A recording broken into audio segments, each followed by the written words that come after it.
We just want to recap the challenge we did almost a year ago now. 42 fucking K. Last one to go.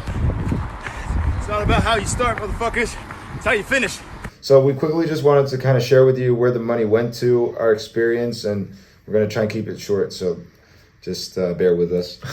First of all, thank you for the amazing donations. How much was it? Massive thank you. Yeah, I think we raised 4,681 euros, which is an amazing amount. And I'm sure we made a huge impact on a couple of families, which we will talk about now. Yeah.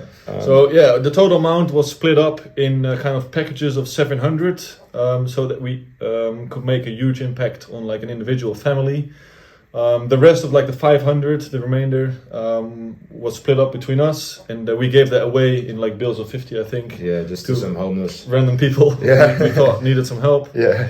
Which was great, and big smiles on their faces when we hand them a 50 euros bill. Yeah. So that was quite amazing. And yeah, so how was it finding families in need? How was that for you? Yeah, it was quite an interesting experience because we never thought it would be hard to give away a lot of money. Yeah. Because obviously, going into this, you want to give money away to people that are that can use it, that can benefit of it in the best way. And yeah, how do you choose which person is the right person to give that to? And that was kind of tricky. Yeah. First, we thought we'd just go to. No, we phoned the Salvation Army Yeah. because that's kind of an institute where people in need go to find help, to seek help. And we were just wondering if you could get like some names or some families they knew of that were really struggling, and maybe we could like talk to them. But that was quite tough. Yeah, they didn't let us. And we also went to the food bank. Yeah. And you know, everyone there can use the money, so they were like, yeah, we can't just pick out a few. So our second thought was, okay, let's just go to the worst place in Amsterdam. Oh yeah. And let's knock on the door and see if we can make someone happy like that. And eventually, we saw a family through the window, and we thought from a distance they were struggling. Oh yeah. So yeah, we knocked on the door. There were two guys. I think it was like getting dark a little bit, and it was weird. We were just ringing the bell and saying, "Are you a family in need? Yeah. And are you able to share like your story with us?" And some woman opened up, and that was the first one we gave the first 700 euros to. Yeah. And Yeah, she was she came from a tough situation, lived with 4 kids in the house. She had a problem with her back and wasn't able to purchase a mattress to sleep well. I think her frame was broken or something, a bed frame. Yes, and and really she was there. she was a single mom, paying for her kids' school and everything. So we heard some very interesting stories along the way. After that, we also just asked in our network, is there someone you know? Is there a family you know we could help out? And there, again, we met a few very interesting, it was very humbling experience, and met very nice people, and we were able to bless them with a few hundred euros. Yeah. So for me personally, I went to a girl I knew from my youth that was really struggling or is really struggling.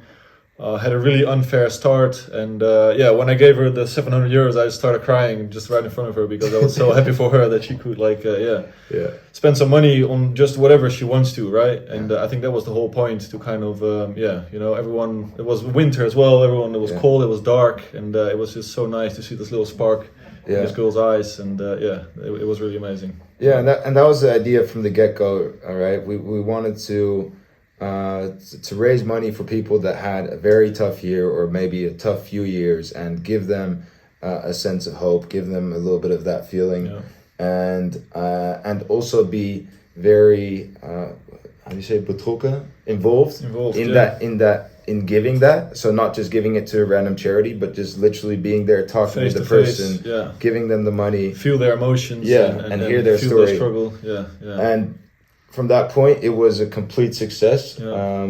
You know, there was another family I went to that I heard from a friend, you know, they were struggling. I went over there, knocked on the door, have a stack of cash there, and talked to them, and, you know, had an autoimmune problem. Also, kids, was living off 500 euros a month, having to pay the gas and everything. And just like, you know, and this is in Holland, this is in the wealthy country we live, and it's such a humbling experience just to know that, you know, you don't know what's happening behind that door. Yeah. It was in a rijtjeshuis it could be your neighbor. And I think she invited us over for dinner, didn't Yeah, she? yeah. We should go there soon. Yeah. And yeah. So I think that brings us to the coming challenge of next year. One last thing, oh. we had a remaining 700 euros, and that's also Oh. why it took a little longer because like 2 months ago I went to Dominican Republic. That's a place where I go often. This also you know, we stay there next to a very poor town, and we ended up getting in contact with the charity there that helps young men become leaders in this town and to take care of their family and Become a role model in the society there. become a role model. It's like an after school program. It helps them also to develop skills to become lifeguards or to become, you know, just teachers or whatever. And it's a really interesting program. So we also invested another 700 euros there, and that 700 euros made sure that one of these kids could spend a whole year there. So we paid for a whole year of their education there. Nice. And so all in all, I think it was a fucking massive success. It was an amazing experience, and we're ready for a new one. Ready for the next one? Yeah. It's 2 months, two and a half months out or something. Yeah. So, it's about time. Yeah. So our question is, we would love to get you guys involved and to ask you if you have any crazy ideas, something that we could do, whatever you would think of, send it over. It can't be crazy enough, really. Yeah. And yeah. It needs to be crazier than this year. And, Exactly. And you need to think, is it possible? I don't know. So let us know, send it over. Also, if you have any ideas for a charity or whatever, also let us know about that. Yeah. The coming year, we will be, we'll try to be a little bit more professional about this and try to figure these things out beforehand. Yeah. It's all new to us as well, you know. Yeah. It's our first experience with this as well, and yeah, it's a big learning curve for us, and yeah, hopefully we can have someone filming more intensively as well. Yeah. So yeah, hopefully this year everything will be a bit more professional. Yeah. But yeah. And all in all, we want to just like encourage you guys to like to follow this and to support us and to also maybe get some inspiration to one day set an own physical challenge for yourself and raise some money. And so anyways, thank you. Cheers. Thank you for your attention. See you in 2 months. Yeah, see you in 2 months.